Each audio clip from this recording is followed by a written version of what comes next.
पहला सुनीता विलियम्स जो भारतीय अमेरिकन नागरिक है और इस आपको पता भी अंतरिक्ष में गई हुई है। तो इसने एक रिकॉर्ड बनाया है, इसने जो है 62 घंटे और 6 मिनट जो है स्पेस वॉक किया है। स्पेस वॉक किया है, इनमें 62 घंटे और 6 मिनट तक यह स्पेस में घूमती रही। ये इसने रिकॉर्ड बना और ऐसा करने वाले विश्व की सर्वकालिक 4 अंतरिक्ष यात्रियों में इसका नाम आया है, सुनीता विलियम्स। दूसरा काश पटेल। देखिए दुनिया में कहीं भी किसी भी मुख्य बिंदु पद पर अगर कोई भारतीय बैठा है, चाहे वो किसी भी मूल का हो, लेकिन अगर वो भारतीय है, किसी भी देश में रह रहा हो, चाहे उसने नागरिकता भी ले ली हो, हमें उन भारतीयों के विषय में जानना बहुत ही जरूरी है करंट के लिए। तो एक नाम है काश पटेल, जो कि अमेरिका में जो इन्वेस्टिगेशन एजेंसी सबसे बड़ी FBI इसका प्रमुख बना है। जैसे अपने यहाँ पे CBI वगैरह का है, तो ऐसे ही अमेरिका की जो सबसे बड़ी इन्वेस्टिगेशन कंपनी है, एजेंसी है FBI, उसका जो प्रमुख बना है वो काश पटेल बना हुआ है। तीसरा BCCI अवार्ड। अभी हम लोगों ने पिछली क्लास में ICC अवार्ड की हम लोगों ने बात करी थी कि जो ICC अवार्ड थे उसके भी सवाल परीक्षा में पूछे जाते हैं, और जो BCCI अवार्ड जो अपने डोमेस्टिक क्रिकेट चलता है इंडिया के अंदर, उसमें जो अवार्ड दिए जाते हैं उनका भी हम लोग को ध्यान में रखना जरूरी है। तो BCCI अवार्ड में जो बेस्ट प्लेयर का अवार्ड मिला है पुरुष में,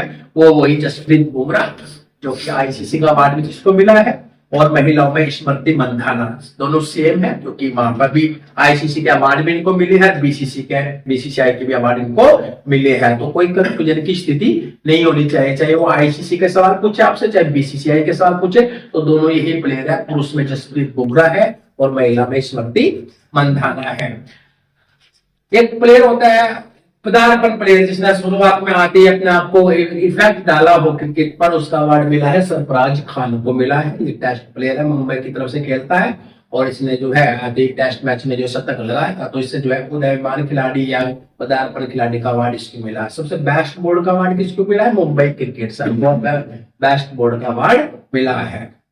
इस साल रणजी वगैरह टूर्नामेंट जो है इसमें मुंबई क्रिकेट बोर्ड ने जीती है। सचिन तेंदुलकर को जो है लाइफ टाइम अचीवमेंट अवार्ड से नवाजा गया है। इसके अलावा एक और स्पोर्ट्स से संबंधित सवाल है, अंडर 19 वर्ल्ड कप जो कुआलालंपुर में खेला जा रहा था, मलेशिया की राजधानी कुआलालंपुर में खेला गया था। इस बार ये भी बहुत इंपॉर्टेंट है कि अंडर 19 जो 2020 का वर्ल्ड कप था, ये भारत ने जीता दक्षिण अफ्रीका को हराकर। इसकी भारतीय टीम की कप्तानी कौन करी थी? निक्की प्रसाद कर रही थी। बहुत ज्यादा ध्यान रखना है कि भारतीय टीम की कप्तान कौन थी? निक्की प्रसाद। और मैन ऑफ द सीरीज जो रही थी वो जीत रशा है, तेलंगाना की खिलाड़ी है जीत रशा, ऑलराउंडर है, उसको मैन ऑफ द सीरीज का अवार्ड मिला। और एक और इसमें रिकॉर्ड बना है कि भारतीय स्पिनर है वैष्णवी, इसने अब तक जो है 17 विकेट इस टूर्नामेंट में लिया है, और ये ऐसा करने वाली वो पहली खिलाड़ी जिसने किसी ऐसे टूर्नामेंट में आज तक 17 विकेट ली है। तो 3 बिंदु इसमें ध्यान रखने, निक्की प्रसाद, जीत रशा और वैष्णवी। और इसको हरा इसने दक्षिण अफ्रीका को हरा।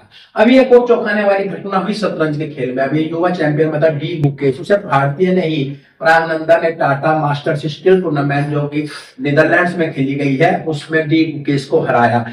बड़ी ही सुखद घटना है, क्योंकि दोनों ही प्लेयर इंडियंस थे और इंडिया चेस में बैकअप कर रहा है। दुनिया में जो है अपने आपको डंका बजा रहा है। विश्वनाथन आनंद की जो विरासत थी उसको आगे ले गए लड़के जा रहे हैं। तो आपस में दोनों का मैच हो, तो टाई ब्रेकर में जो है प्रागनंदन ने डी गुकेश को हराकर यह टूर्नामेंट जीता है। ये तो स्पोर्ट्स से रिलेटेड थे। इसके बाद अब ये तुम्हें पता है कि अपने यहाँ गणतंत्र दिवस पर जो मुख्य अतिथि रहे थे वो प्रोबेबो सिद्धार्थ, जो कि इंडोनेशिया का राष्ट्रपति था, वो मुख्य अतिथि के रूप में आया था। तो जब कोई देश का मुख्य अतिथि आता है तो उस देश की संस्कृति को जानने के लिए भी एक चलता है उस समय का उसमें GS में कि कहाँ का कौन था, कल्चर कैसी है। तो इंडोनेशिया में भी एक मंदिर बना हुआ है, मुरुगन का मंदिर। इंडोनेशिया आपको पता ही है विश्व का सबसे सर्वाधिक मुस्लिम बाहुल्य देश है। 100% मुस्लिम आबादी है इंडोनेशिया की, और विश्व में सबसे ज्यादा मुसलमान जो है वो इंडोनेशिया में ही रहते हैं। लेकिन वहां पर जो है रामलीला का मंचन भी होता है, रामलीला भी खेली जाती है। वहां का जो बाली द्वीप है वो रामायण का एक पात्र था, बाली उसके नाम पर बसाया गया है, ऐसा लिखा हुआ है। और वहां के रामायण को काका बीर रामायण के नाम से वहां प्रचलित है। जो रामायण है वो काका बीर रामायण के लिए प्रचलित है। वहां अभी एक मंदिर का घोषणा हुई है, मरुगन का मंदिर। मरुगन भारतीय अगर आध्यात्मिक दृष्टि से देखे गए तो मरुगन जो है वो भगवान शंकर का पुत्र कार्तिकेय का नाम भी मरुगन है। स्कंद पुराण रिलेटेड है उसका। एक सवाल आता है, अगर आप लोग हिस्ट्री में बात करेंगे कि स्कंद पुराण किस देवता से रिलेटेड है, तो वो मरुगन से रिलेटेड है। इसका वाहन मोर है, ठीक है ना। तो इसका मंदिर कहाँ बना है? इसका मंदिर जो है इंडोनेशिया में बना है। उसके बाद एक आंकड़ा आया है तेलंगाना से। ये एक सवाल है कि पहला सवाल ये था इसमें कि जातिगत जनगणना करने वाला पहला राज्य कौन सा बना? बिहार। ध्यान रखना इस चीज का कि जातिगत जनगणना करने वाला पहला राज्य बिहार और दूसरा राज्य कौन बना है जिसने अपनी रिपोर्ट प्रस्तुत की है? तेलंगाना जो है दूसरा राज्य बना है।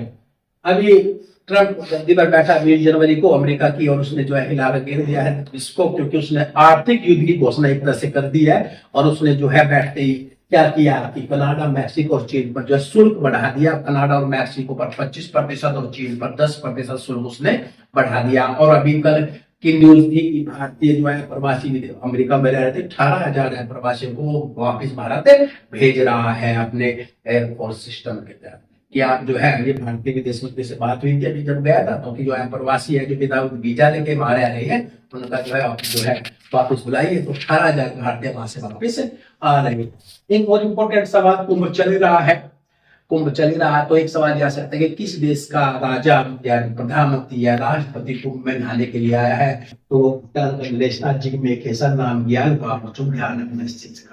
ये कुंभ में आके स्नान इसने किया है। और दूसरा सबसे इंपॉर्टेंट सवाल, लॉस एंजल्स जो अमेरिका में एक शहर है वहां पे ग्रैमी अवार्ड दिए जाते हैं। ग्रैमी अवार्ड जो कि संगीत से जाने जाते हैं, संगीत के क्षेत्र में जाने जाते हैं। भारतीय मूल की एक अमेरिकन है चंद्रिका टंडन, उसको ग्रैमी अवार्ड मिला है उसकी रचना त्रिवेणी के लिए। बहुत इंपॉर्टेंट है, ध्यान रखना। चंद्रिका टंडन भारतीय मूल की अमेरिकन है और इसका जो है त्रिवेणी के लिए जो है ग्रैमी अवार्ड 2025 का मिला है।